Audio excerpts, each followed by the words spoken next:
ఆఫీస్‌లో కలీగ్ కొత్తగా flat purchase చేసుకున్నారు. అందుకే అందరిని గృహప్రవేశానికి ఇన్వైట్ చేశారు.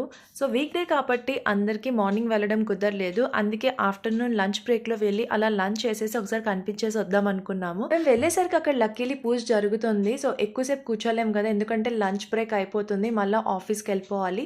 అందుకే ఒక 10 మినిట్స్ పూజలో కూర్చొని తర్వాత ఇంకా లంచ్‌కెళ్ళిపోయాము. లంచ్ అయితే క్లబ్ హౌస్‌లో అరేంజ్ చేశా అని చెప్పారు. అందుకే క్లబ్ హౌస్ ఎక్కడుందో వెతుక్కుంటూ వెళ్ళిపోయాం. ఫైనల్లీ క్లబ్ హౌస్‌కైతే వచ్చేసాము. వెజ్‌లో చాలా వెరైటీస్ పెట్టారు. దహి పూరి, కట్లెట్, స్ప్రౌట్స్ ఇంకా మెయిన్ కోర్స్ వచ్చేసి పన్నీర్, నాన్, వెజ్ కల్చే అండ్ ఇంకా ఫైనల్‌గా మన సౌత్ ఇండియన్స్‌కి సాంబార్ టచ్ అయితే ఉండాల్సిందే కదా! సో, ఫైనల్‌గా సాంబార్, అన్నం, పప్పు, రసం ఇలా చాలా వెరైటీస్ ట్రై చేశాను.